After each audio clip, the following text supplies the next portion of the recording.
Hello everyone, good morning and welcome to mechanical tutor. आज सब लोगों को खुशी हो गई होगी, फिर से वापस हमारी इंजीनियरिंग मैथमेटिक्स की क्लासेस रिज्यूम हो गई हैं, जैसा कि आपको पता है। और आज हम पढ़ने वाले हैं वेक्टर कैलकुलस। अभी तक हमने इंजीनियरिंग मैथमेटिक्स के दो टॉपिक कवर किए थे जो मोस्ट इंपोर्टेंट टॉपिक है और जिनका वेटेज भी सबसे ज्यादा होता है गेट के एग्जाम में। क्लियर है ना? गेट के एग्जाम की बात करें, इंजीनियरिंग सर्विस के एग्जाम की बात करें, या फिर कोई यूनिवर्सिटी एग्जाम के लिए पढ़ रहा हो, आराम से यहाँ से पढ़ सकता है, क्वेश्चन सॉल्व कर सकता है, कोई दिक्कत वाली बात नहीं है। आज हम स्टार्ट करने वाले हैं वेक्टर कैलकुलस। इसके लिए मैं सबसे पहले ये बताना चाहूंगा, जिसको भी वेक्टर कैलकुलस पढ़ना है या फिर अच्छे से समझना है, इससे पहले आप कैलकुलस में डिफरेंशिएशन इंटीग्रेशन करना सीख लो। ठीक है? बेसिक डिफरेंशिएशन और बेसिक इंटीग्रेशन तो एटलीस्ट आना चाहिए। इतना क्लियर है? बिल्कुल क्लियर है। और हम आज वेक्टर कैलकुलस स्टार्ट करेंगे। स्टार्ट करने से पहले मैं सब लोगों से ये जानना चाहता हूँ कि मजा आ रहा है कि नहीं आ रहा, वाकई में लेक्चर पसंद आ रहे हैं कि नहीं आ रहे। कमेंट करके बताना है लेक्चर वाकई में पसंद आ रहे हैं तो क्या करना है, चीजों को ज्यादा से ज्यादा शेयर करना है।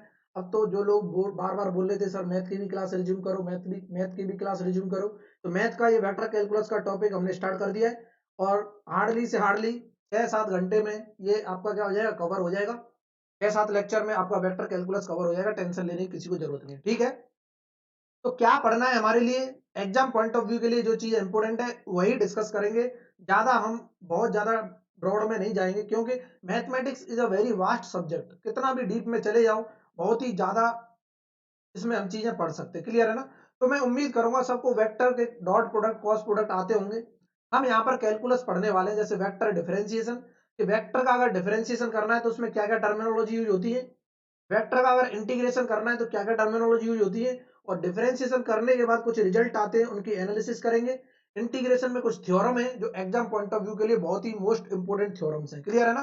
तो मैं सारी चीजें वो डिस्कस करने वाला हूं। तो हम स्टार्ट करते हैं। क्या कॉपी पेन लेके बैठे हैं सब? अगर नहीं बैठे हैं तो जल्दी से कॉपी पेन निकाल लो, वीडियो पॉज करके। साथ ही साथ मेरे नोट्स बनाते रहो मैथमेटिक्स के, क्योंकि क्वेश्चन भी प्रैक्टिस करेंगे। अगर आपको कंसेप्ट आते हैं तो आप क्वेश्चन भी प्रैक्टिस कर लेना साथ ही साथ, कोई दिक्कत वाली बात नहीं। क्लियर है ना? तो हम स्टार्ट करते हैं वेक्टर कैलकुलस से। तो सबसे पहले हम पढ़ेंगे वेक्टर डिफरेंशिएशन, उसके बाद वेक्टर इंटीग्रेशन। क्लियर है ना? सबसे पहले हम पढ़ेंगे कौन सा टॉपिक, वेक्टर डिफरेंशिएशन पढ़ने वाले, वेक्टर डिफरेंशिएशन। उसके बाद पढ़ेंगे हम इंटीग्रेशन, वेक्टर डिफरेंशिएशन। क्लियर है ना? अब इसमें कुछ टर्म्स हैं जो यूज होते हैं, उनको पहले हम क्या कर लेते हैं, मेंशन कर लेते हैं, ताकि आप हमारे को सारी चीजें क्लियर हो जाए।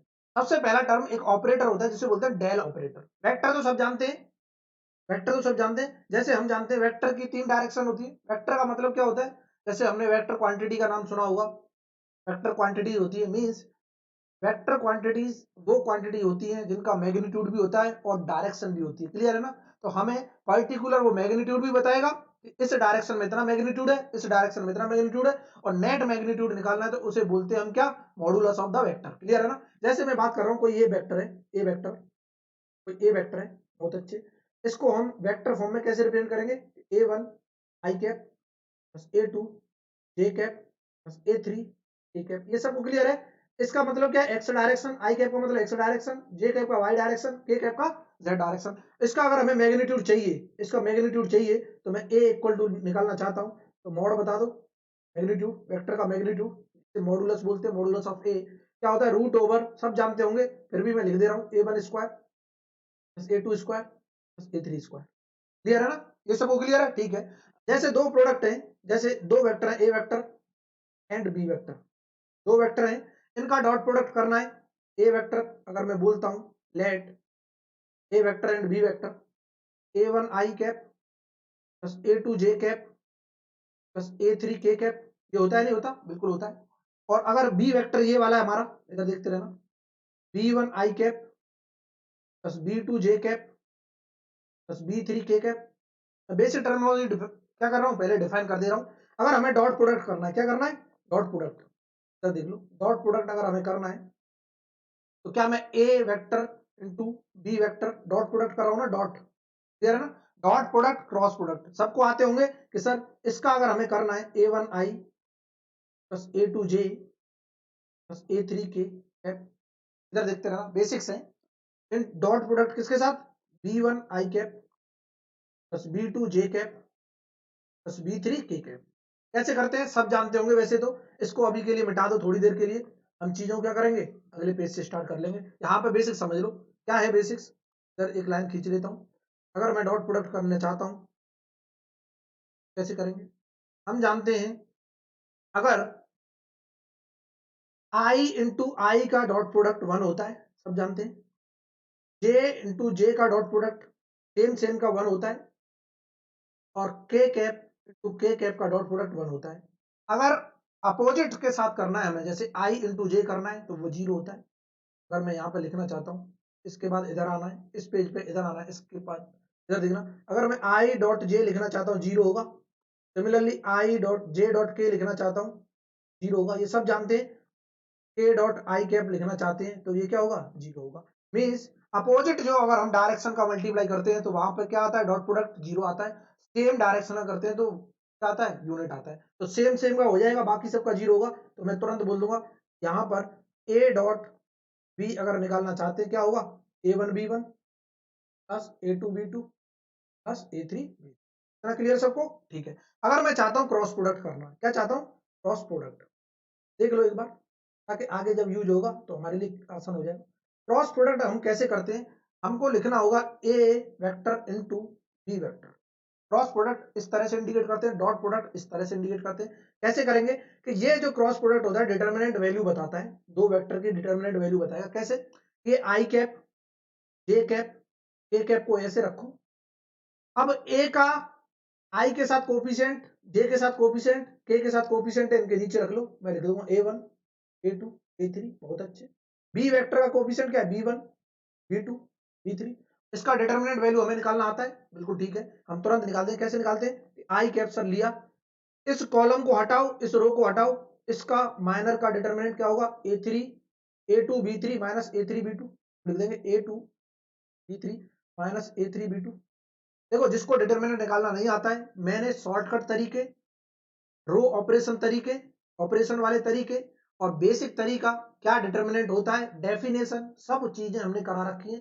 प्लेलिस्ट में जाओ, लीनियर एल्जेब्रा में आपको अगर नहीं आती है मैट्रिक्स कैसे सॉल्व करना है, डिटरमिनेंट कैसे निकालना है, रैंक कैसे निकालते हैं, और आइगन वैल्यूज क्या होता है, आइगन वेक्टर क्या होता है, और होमोजीनियस सिस्टम क्या होता है, नॉन होमोजीनियस सिस्टम के सॉल्यूशन कैसे करते हैं, consistency inconsistency, properties of the matrix, सारी चीजें मैंने डिस्क्राइब की है विद एक्सप्लेनेशन के साथ, बहुत ही अच्छे से। चाहे कोई सा भी एग्जाम का आप प्रिपरेशन कर रहे हो, चाहे वो यूनिवर्सिटी एग्जाम हो, चाहे गेट का एग्जाम हो, चाहे इंजीनियरिंग सर्विस का एग्जाम हो, कोई सा भी एग्जाम हो, सबके लिए हेल्पफुल है, यकीन मानो। क्लियर है, इधर देखो, यहाँ पर माइनस जे आता है, सब जानते होंगे क्योंकि सब पढ़ा चुका हूँ। इसको हटाओ, कॉलम को, सेकंड कॉलम को हटाओ, फर्स्ट रो को हटाओ, ये बचा a1 b3 का product, a1 b3 minus a3 b1, तुरंत लिख देंगे माइनस के a3 b1, ये आ गया, और प्लस के k कैप, इसको हटा दो, थर्ड कॉलम को, फर्स्ट रो को हटा दो, ये बचा a1 b2 minus a2 b1, a1 b2 minus के a2 b।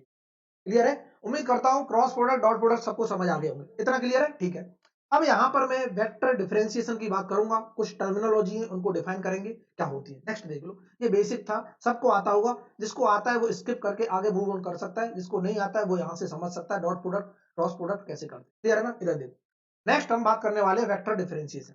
इसकी बात करने वाले वेक्टर का डिफरेंस, क्योंकि वेक्टर कैलकुलस पढ़ रहे हैं तो कैलकुलस का मतलब होता है डिफरेंशिएशन इंटीग्रेशन। सिखाओ सर हमको वेक्टर का, कैलकुलस का मतलब क्या होता है सर, डिफरेंशिएशन और इंटीग्रेशन सिखाओ। इसका मतलब ये हुआ कि वेक्टर का डिफरेंशिएशन क्या होता है, वेक्टर के इंटीग्रेशंस कैसे करेंगे, तो वो सारी चीजें हम सीखेंगे। इधर देखना, वेक्टर डिफरेंशिएशन, वेक्टर डिफरेंस यहाँ थे, क्या देखते रहो इधर, ठीक है। इसके बाद सबसे पहले मैं एक ऑपरेटर डिफाइन करूंगा जिसे बोलते हैं डेल ऑपरेटर।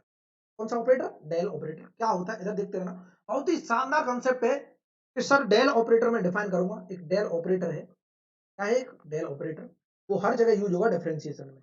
वेक्टर का जब डिफरेंशिएशन कर रहे होंगे, डेल ऑपरेटर क्या होता है, इस तरह से इसे इंडिकेट करेंगे, डेल बोलेंगे इसको, ठीक है। क्या होता है आई कैप, डेल का मतलब क्या, डिफरेंशिएशन एक्स डायरेक्शन में, वाई डायरेक्शन में, जेड डायरेक्शन में डिफरेंशिएशन, और मुझे वेक्टर के टर्म्स में बताओ, ठीक है। तो हम तुरंत बोल देंगे sir I del over del X, clear है, प्लस जे cap del over del Y, J cap की डायरेक्शन क्या होती है वाई, तो वाई के रेस्पेक्ट में differentiation plus A cap del over del Z. इसका मतलब एक्स डायरेक्शन का differentiation del over del X, Y direction का del over del Y, Z direction का डेल ओवर डेल जेड। और हमेशा याद रहे ये जो डेल है क्या है, ये हमारा पार्शियल डिफरेंशिएशन है, क्योंकि यहाँ पर जो भी स्केलर फंक्शंस होंगे उनके साथ हमें डेल ऑपरेटर लगाना होगा। कुछ टर्मिनोलॉजी आएंगी तो वो एक्स वाई जेड तीनों पे डिपेंड कर रहा होगा। और जैसे ही तीन वेरिएबल आ गए किसी भी फंक्शन में, तो हम बोलते थे, पहले ही बता रखा है, तीन वेरिएबल मींस एक से अधिक वेरिएबल अगर किसी फंक्शन में आता है और उसका डिफरेंशिएशन करते हैं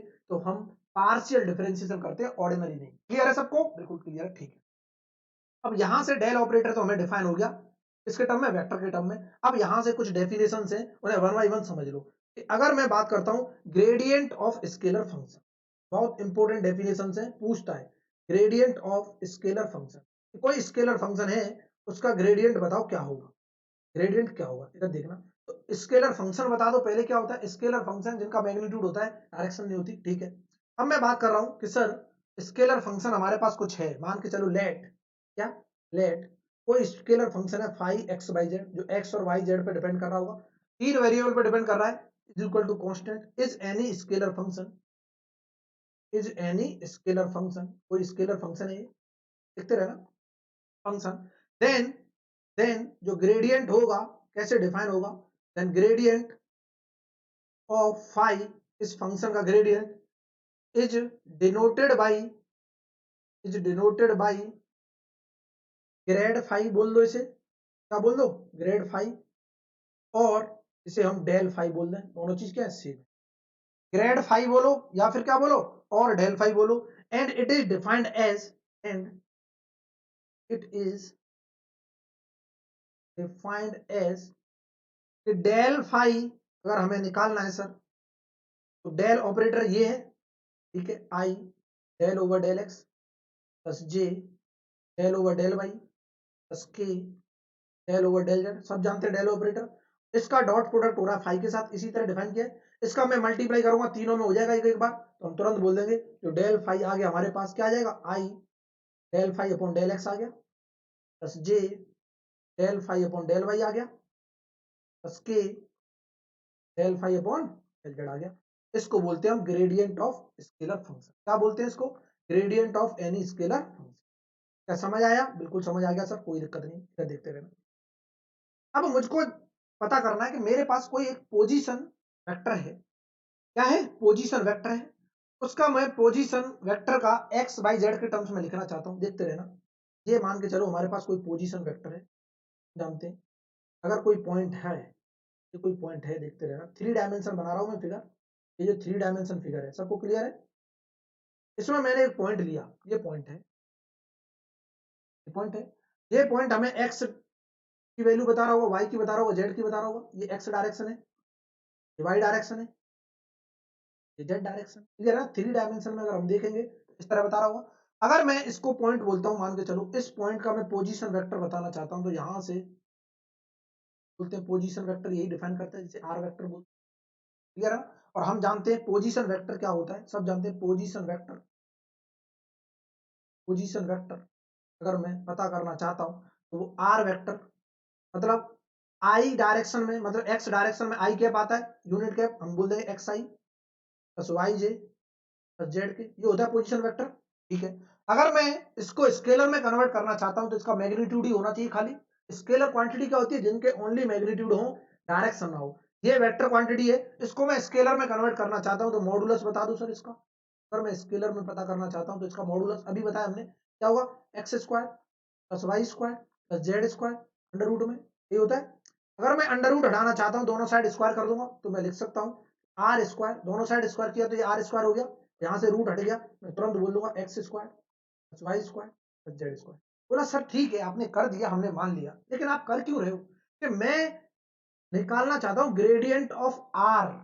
gradient of r means position vector को अगर मैं स्केलर में कन्वर्ट करता हूं, उसका ग्रेडियंट पता करना है। क्वेश्चन पूछता है, डायरेक्ट क्वेश्चन पूछा ऑब्जेक्टिव में, ईएस में, गेट में, एसएससी जेई में तो आता नहीं है, और जो भी एग्जाम में मैथमेटिक्स आता है उसमें डायरेक्ट क्वेश्चन पूछे गए ग्रेडियंट ऑफ आर बता दो क्या होगा, ठीक है। मतलब इसका ग्रेडियंट पूछ रहा है स्केलर फंक्शन का, gradient of scalar function r बता दो। जो आर कहां से आ रहा है, पोजीशन वेक्टर से, बहुत अच्छा, देखते रहना।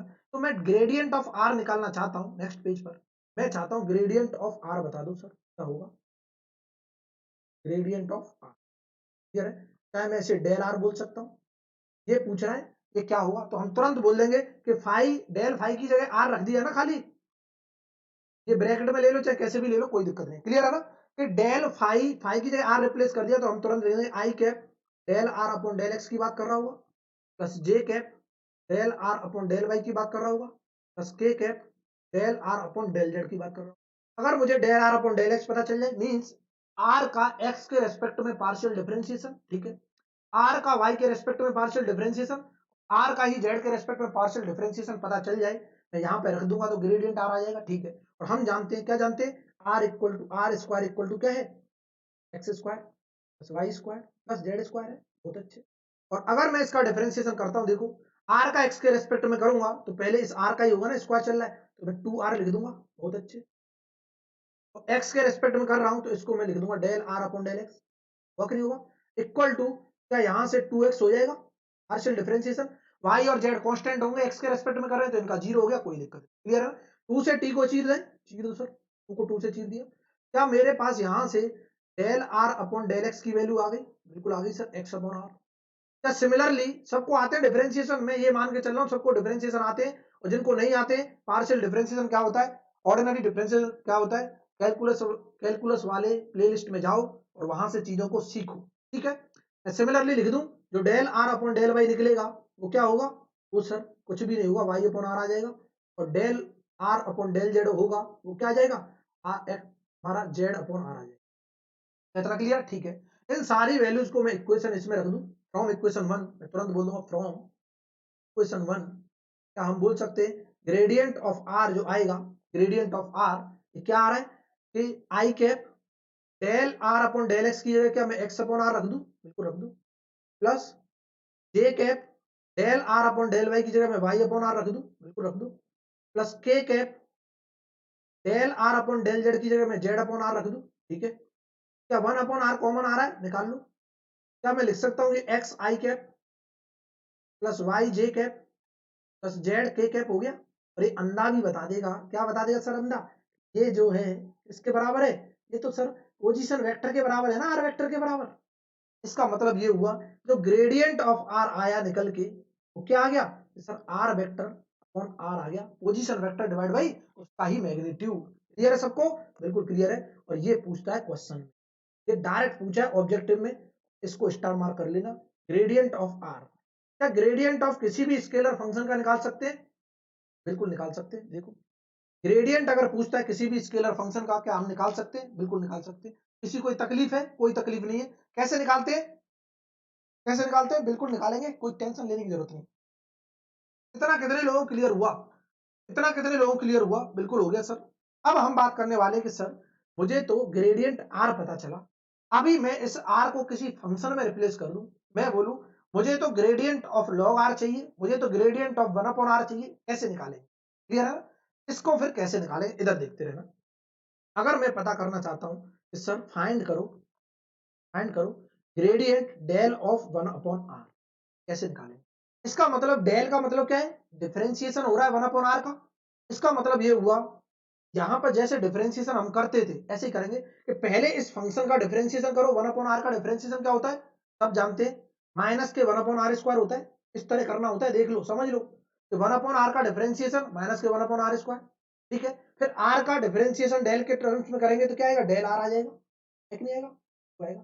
मींस पहले अंदर जो फंक्शन है, जो भी फंक्शन है स्केलर फंक्शन, उसका डिफरेंशिएशन करो, फिर उसका ग्रेडियंट करो डेल आर, क्या डेल आर की वैल्यू सबको पता है आर वेक्टर अपॉन आर, तो माइनस के 1 अपॉन आर स्क्वायर, क्या मैं तुरंत लिख सकता हूँ आर वेक्टर अपॉन आर हो जाएगी, तो यहां से जो आ गई value minus K R vector upon R Q आ गई, क्लियर है।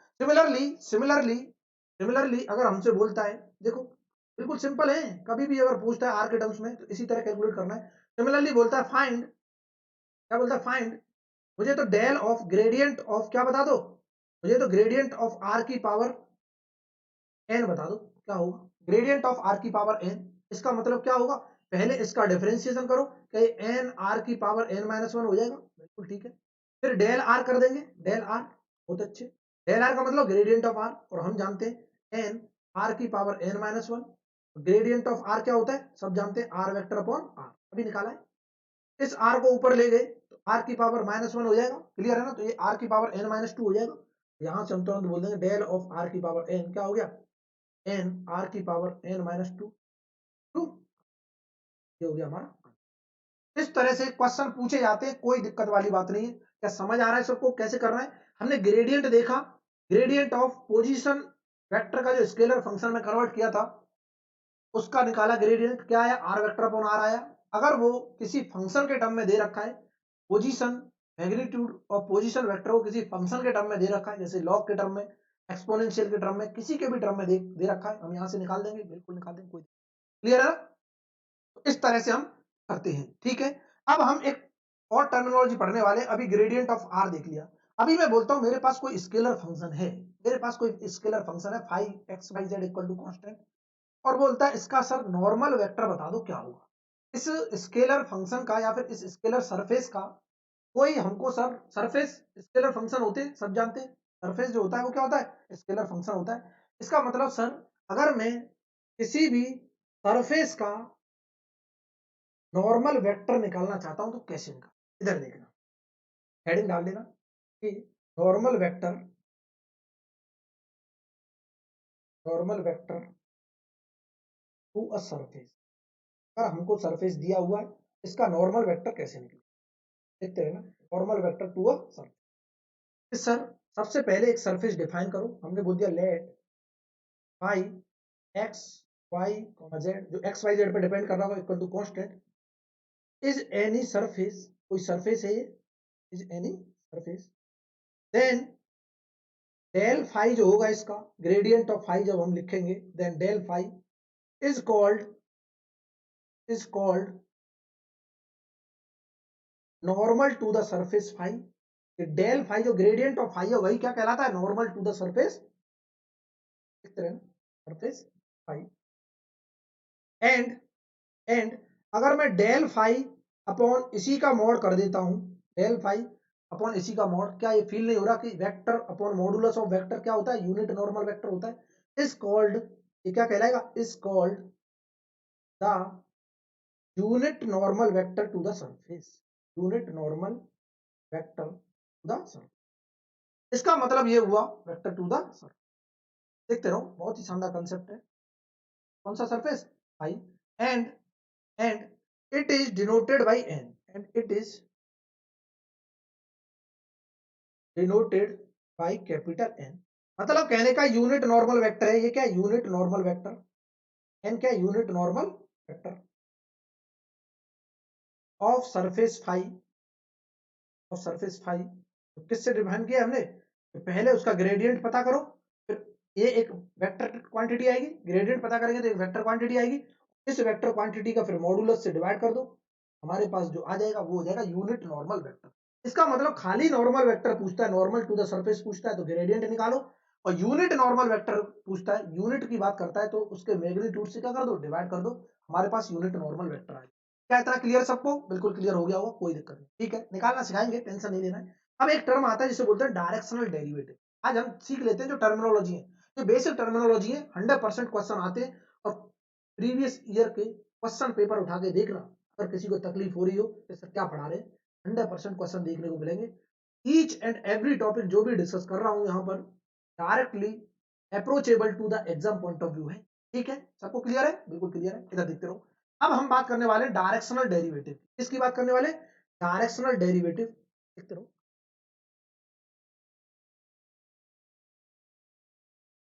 Directional derivative, derivative D, clear है ना, किसी भी सरफेस का डायरेक्शनल डेरिवेटिव पूछेगा, नाम से ही पता चल रहा है कि डेरिवेटिव तो हमें करना है, मींस ग्रेडियंट निकालना है, और डायरेक्शनल का मतलब किसी के रेस्पेक्ट में बोल रहा होगा, किसी के रेस्पेक्ट में या फिर किसी की डायरेक्शन में, in the direction of given vector, clear है ना, कोई एक वेक्टर दे रखा होगा, उसके डायरेक्शन में, उसी के डायरेक्शन में हमको क्या करना है, हमको उसका डेरिवेटिव बताना है, जो भी फंक्शन दे रखा है, स्केलर फंक्शन, समझ आ रही ना बात, इधर देखते रहो, इधर देखते रहो, सर कैसे निकालें, क्या होता है, मैं डेफिनेशन बता दो फिर तो हम समझ, बहुत अच्छे, देखो मैं बात कर रहा हूँ लेट, क्या लेट बात कर रहा हूँ, लेट कोई फंक्शन है phi x y z equal to constant, ठीक है।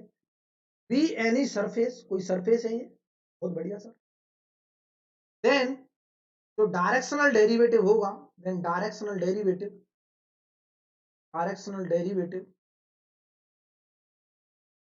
Of phi is defined as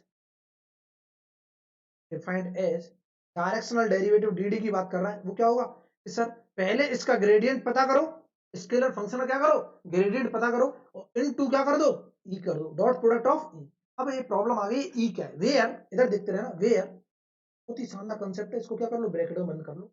हमको ई को समझना है।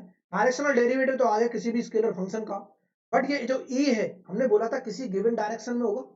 ये ई जो है हमको दे रखा होगा कैसे, वेयर, मैं बात करने वाला हूं कि जो ई है, ई क्या है इसको देखते हैं। जो ई है, is the unit normal vector, unit normal vector in the direction of, in the direction of the given vector.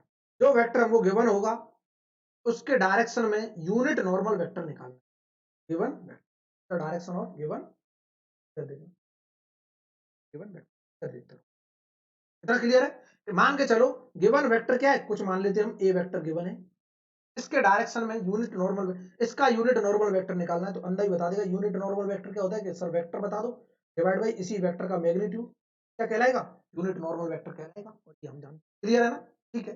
लेकिन बोलेगा हमको तो sir maximum value of directional derivative चाहिए। क्या बोलेगा कि मैक्सिमम वैल्यू बता दो, maximum value of directional derivative अगर बोलता है, maximum value of directional derivative अगर बोलता है तो क्या होगी सर, किसी की ग्रेटेस्ट वैल्यू, मतलब अगर ये वेक्टर के फॉर्म में आता है, अगर ये वेक्टर के फॉर्म में आता है तो इसका मैग्नीट्यूड ही क्या कहलाएगा, मैक्सिमम वैल्यू कहलाएगा।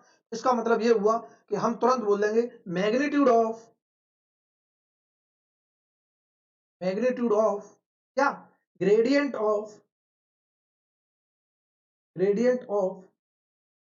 Scalar function, scalar function I is called as maximum value of directional derivative, and it is defined as कैसे डिफाइंड होगा, इधर देखो। अगर मुझे maximum value of directional derivative चाहिए तो क्या बता दो कि जो हमने स्केलर फंक्शन का ग्रेडियंट निकाला है, maximum value of directional derivative किसके बराबर होगी, स्केलर फंक्शन का ग्रेडियंट जो निकाला है उसी का मॉडुलस बता दो, मींस मैग्नीट्यूड बता दो, वही कहलाएगा maximum value of directional derivative. क्या तरह क्लियर है, बिल्कुल क्लियर है। अगर maximum value of directional derivative की बात करता है तो जो हमारा स्केलर फंक्शन था उसका ग्रेडियंट निकालो, ग्रेडियंट जो आएगा वो वेक्टर की फॉर्म में आएगा और उस वेक्टर का मैग्नीट्यूड क्या कहलाएगा, maximum value of directional derivative. Clear है, देखो ये जो डेल फाई है ये वेक्टर आता है, ये ई यूनिट वेक्टर है, वेक्टर का वेक्टर के साथ प्रोडक्ट करेंगे तो एक स्केलर क्वांटिटी आएगी, वो भी क्या होता है, वो magnitude of directional derivative. Clear है ना। अगर यहां से देखो तो वैल्यू जो आएगी वही मैक्सिमम कहलाएगी। अगर ई गिवन डायरेक्शन में वेक्टर नहीं दिया हुआ है तब हम क्या करेंगे, उसका मॉडुलस निकाल देंगे ग्रेडियंट का, तभी maximum value of directional derivative कहलाएगी। कितने लोगों को क्लियर हुआ, कितने लोगों को ये चीज क्लियर हो गई, कितने लोगों को क्लियर हो गई मुझे बता दो। बिल्कुल क्लियर हो गई। मजा वाकई में अगर आ रहा है तो क्या करना है, वीडियो को लाइक शेयर ज्यादा से ज्यादा करना है कि मैं आपके लिए हर एक कंटेंट प्रोवाइड करा सकूं, इसी तरह आपके लिए क्या कर सकूं, वीडियो कंटिन्यू कर सकूं। क्लियर है ना। देखो मैं कोशिश तो खूब कर रहा हूं अपनी तरफ से कि आपको सारा कंटेंट प्रोवाइड करा दूं टाइम से। क्लियर है ना। बट अगर सपोर्ट नहीं करते हो आप तो बड़ा दुख होता है, मुझे वाकई में बड़ा दुख होता है। मैं से गला फाड़ फाड़ के चिल्लाता हूँ। अभी भी देखोगे पंखा बंद करके मैं लेक्चर रिकॉर्ड कर रहा हूँ, इतनी गर्मी है, मेरा ही मन जानता है। क्लियर है ना। फिर भी मैं इतना सपोर्ट कर रहा हूँ, फिर भी लोग क्या नहीं करते, सपोर्ट नहीं करते, प्रॉब्लम हो जाती है। क्योंकि कई बार मैंने सुना है कि फ्री का अगर कंटेंट प्रोवाइड करो तो उसकी वैल्यू नहीं होती। क्लियर है ना। फ्री की चीजों की लोग कदर नहीं करते हैं। अगर यही चीज के अगर पैसे मांग लिए होते तो शायद आप बहुत सीरियसली पढ़ाई भी कर रहे होते, औरों को भी रेफर कर देते। लेकिन मैंने अगर ये सबका भला सोच के अगर किया, स्टार्ट किया है तो शायद हो सकता है गुनाह कर दिया। समझ आ रही ना। इसीलिए आप लोग क्या करो, ज्यादा से ज्यादा चीजों को सपोर्ट करो। क्या करना है, ज्यादा से ज्यादा चीजों को सपोर्ट करना है, ताकि हम इस कंटेंट को कंटिन्यू प्रोवाइड करा सकें। इतना क्लियर है। अब हम देख लेते हैं कुछ टर्मिनोलॉजी है, फिर इसके बाद क्वेश्चन करेंगे, कल की क्लास में क्वेश्चन करेंगे। कुछ टर्म्स और हैं उनको देख लेते हैं। क्या टर्म्स है इधर देखना। अगर वो बात करता है angle between the to curves बता दो, दो कर्व के बीच में या दो वेक्टर के बीच में एंगल पूछता है। सब जानते हैं वैसे, तो फिर भी मैं लिख देता हूं, angle between two vectors, angle between two vector curves अगर बोलता है तो क्या होगा इधर देखना। Angle between two vector curves क्या होता है, इसको देखो कैसे हम लिखते हैं। Angle between the to curves is the angle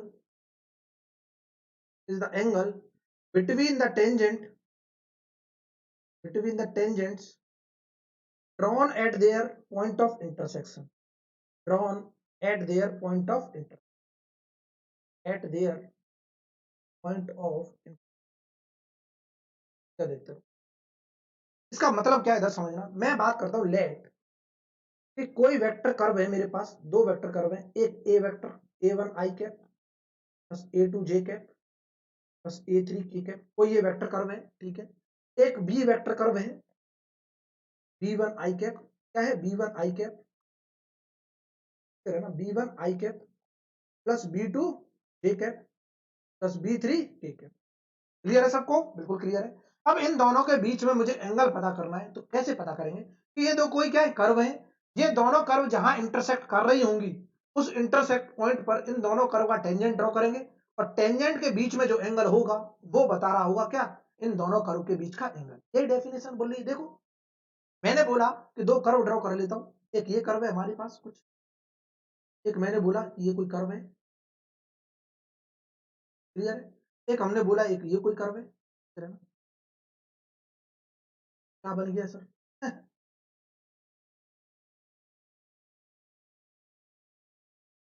clear है। एक तो ये कर्व थी, एक हमने बोल दिया कोई ये कर्व है, इसको बोला ये ए वेक्टर है कोई, ठीक है। ये बोल दिया मैंने ये बी वेक्टर है, बी वेक्टर कर्व है। अब इन दोनों का इंटरसेक्शन पॉइंट यहां दिखाई दे रहा है सबको। इन दोनों के इंटरसेक्शन पॉइंट पर इन दोनों कर्व का टेंजेंट ड्रॉ करता हूं। टेंजेंट ड्रॉ कर रहे हैं, ग्रीन से कर रहे हैं टेंजेंट। अगर मैं टेंजेंट ड्रॉ करता हूं तो कुछ टेंजेंट ये होगा, देखो कैसे जा रहा होगा tangent.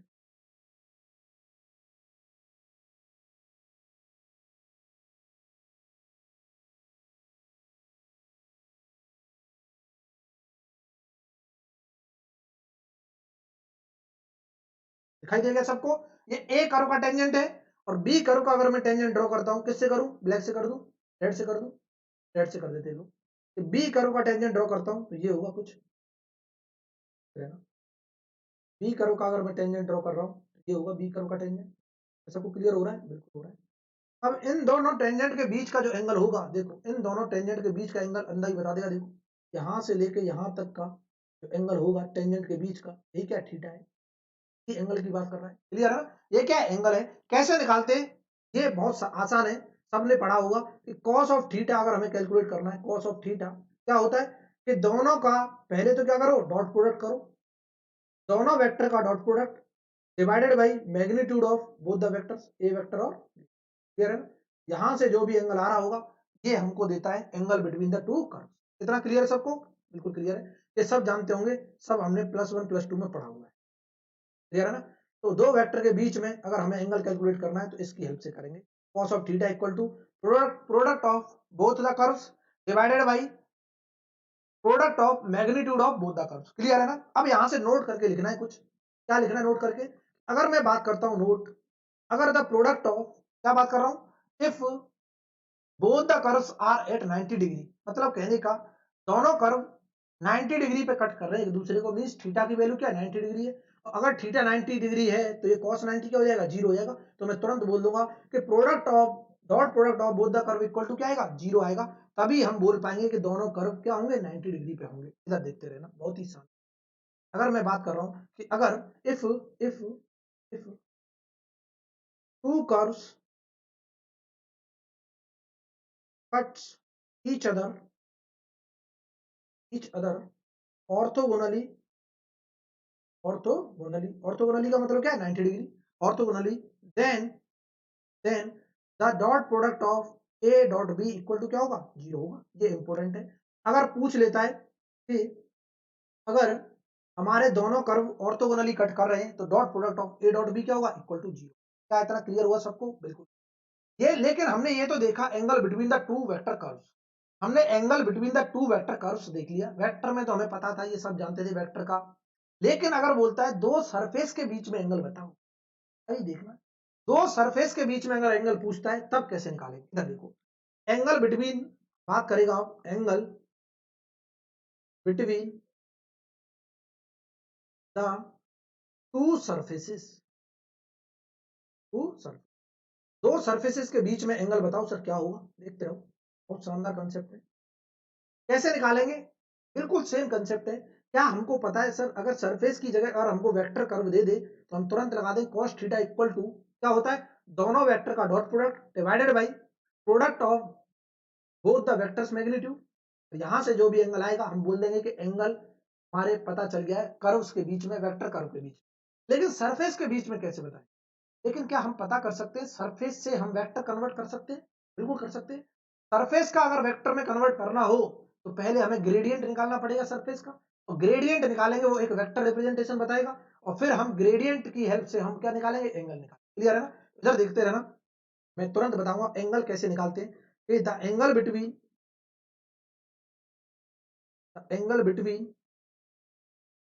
The two surfaces is the angle between the normals draw at their point of intersection, normals draw at their point of intersection, तो देखते रहना at their point of intersection। Clear है ना? इसका मतलब ये हुआ कि दोनों सरफेस का जो भी हमारा क्या होगा, नॉर्मल्स के बीच का जो एंगल होगा। अब नॉर्मल्स कैसे निकालते हैं? अभी मैंने बताया कि normal vector to the surface हमें निकालना हो तो किससे निकाल लेते? ग्रेडियंट फाई से निकाल लेते। नहीं निकाल लेते कि सर किसी भी स्केलर फंक्शन का नॉर्मल निकालना हो, नॉर्मल वेक्टर, तो हमें ग्रेडियंट बता दो। ठीक है, तो हम तुरंत बोल देंगे कि मान लेते हैं let f and g are कोई दो फंक्शन है, are any two surfaces and theta is the angle between then cos theta अगर हमें मेजर करना है तो क्या होगा, पहले तो ग्रेडियंट एफ निकालो। मींस ग्रेडियंट एफ क्या बता रहा होगा, एफ सरफेस का नॉर्मल डॉट प्रोडक्ट ग्रेडियंट जी सरफेस का नॉर्मल बता रहा होगा। इन दोनों नॉर्मल के बीच में एंगल क्या होगा मैं बता देगा cos थीटा की हेल्प से। हम फिर इसका मैग्नीट्यूड निकालेंगे डेल एफ, इसका भी मैग्नीट्यूड निकालेंगे डेल जी। यहां से हमें ठीक है, इतना क्लियर हुआ सबको? क्लियर हो गया सब। और ये इस तरह से हम थीटा कैलकुलेट कर सकते हैं। बिल्कुल सिंपल फॉर्मूले याद रखने। अगर ये फॉर्मूले याद नहीं रहे तो हम कुछ नहीं कर सकते। फिर क्वेश्चन चाहे कितना भी आसान हो, मिनिमम हमको ये कंसेप्ट तो पता होना चाहिए, तभी तो हम कर पाएंगे। यहाँ पर डेल एफ क्या है, normal to the surface F, normal vector to the surface F. G क्या है, normal vector to the surface G. और अगर ये दोनों वेक्टर बन गए तो इसका मतलब क्या हो गया कि ये दोनों वेक्टर में कन्वर्ट हो गए। तो वेक्टर के बीच का एंगल कैसे निकालते थे, cos थीटा इक्वल टू ये करके निकालते थे। क्लियर है ना? ठीक, ये सेम कंसेप्ट है। वहां ए वेक्टर लिया था, यहाँ डेल एफ आ गया उसकी जगह, वहां बी वेक्टर लिया था, यहाँ डेल जी आ गया। ठीक है, नोट करके लिखना कुछ। नोट क्या लिखना है, अगर ये दोनों सरफेस एक दूसरे को ऑर्थोगोनली कट कर रहे हैं तो ये वैल्यू क्या हो जाएगी, cos 90 इक्वल टू 0 हो जाएगी। तो product of normal to the both the surfaces equal to क्या होगा, 0। लिख लेते हैं, if the two surfaces cut each other orthogonally, then the product of del f dot del g equal to क्या होगा, 0 होगा, 100% 0 होगा, ये हमको पता कर, क्लियर है ना। यहाँ से हमको पता चल गया किसके केस में ये, और ऑर्थोगोनल के केस में है ये 100%, क्लियर है ना। ऑर्थोगोनल है, कट कर रहे हैं, कट ऑर्थोगोनली, तब ये आएगा। क्या इतना क्लियर है, बिल्कुल क्लियर है, मजा आ गया कि नहीं आ गया, बिल्कुल मजा आ गया। तो ये आज हमने बेसिक टर्मिनोलॉजी देखी, इनके बेसिस पे मैं एक एक दो दो क्वेश्चन डिस्कस करूंगा कल, क्लियर है ना। कल जो हम लेक्चर में करेंगे इन्हीं के बेस पर क्या करेंगे, क्वेश्चन करने वाले। उसके बाद हम सीखेंगे डाइवर्जेंस क्या होता है, कर्ल ऑफ वेक्टर क्या होता है, इनका फिजिकल सिग्निफिकेंस क्या है, डाइवर्जेंस का फिजिकल सिग्निफिकेंस क्या बताता है, किसी भी वेक्टर का डाइवर्जेंस क्या बताएगा, किसी भी वेक्टर का कर्ल अगर निकालते हैं तो क्या बताएगा, वो सारी चीजें हम 1 बाय 1 देखने वाले हैं, क्लियर है ना। तो डिफरेंशिएशन में, वेक्टर डिफरेंशिएशन में हम तीन चीजें पढ़ते हैं, ग्रेडियंट, डाइवर्जेंस और कर्ल, क्लियर है ना। और ये तीनों चीजें आ गई तो सब कुछ आसान है, इतना क्लियर हुआ बहुत। उसके बाद फिर हम पढ़ेंगे वेक्टर इंटीग्रेशन, जो मोस्ट इंपोर्टेंट पार्ट है, और वहां पर जिसको डबल इंटीग्रेशन ट्रिपल इंटीग्रेशन करना आएगा वही कर पाएगा। और मैंने डबल इंटीग्रेशन ट्रिपल इंटीग्रेशन पढ़ाया नहीं है अभी, इसीलिए नहीं पढ़ाया क्योंकि वेक्टर कैलकुलस में डिस्कस, क्लियर है ना, वेक्टर कैलकुलस में डिस्कस करेंगे, सिंपल इंटीग्रेशन पढ़ा दिया, टेंशन लेने की जरूरत किसी को नहीं। क्या इतना क्लियर हुआ, ठीक है। तो अगर वाकई में लेक्चर पसंद आया है तो क्या करना है, ज्यादा से ज्यादा शेयर करना है, ताकि मुझे भी क्या हो, मैं आपका कंटेंट कंटिन्यू रख सकूं, आपके लेक्चर्स कंटिन्यू रख सकूं, मुझे भी अच्छा लगे, आपको पढ़ाने में पॉजिटिव एनर्जी मिले, सपोर्ट करो थोड़ा सा, ठीक है। उसके बाद फिर से कल हम पढ़ेंगे क्या, इंजीनियर मैथमेटिक्स हमारा चल रहा है, इसके साथ साथ जो भी सब्जेक्ट चलेगा वो चलता रहेगा। अब इंजीनियर मैथमेटिक्स की क्लास करते हैं, क्लियर है ना सबको, बिल्कुल क्लियर है सब, कोई दिक्कत नहीं, ठीक है। आज के लिए इतना ही बहुत है, टाटा बाय बाय।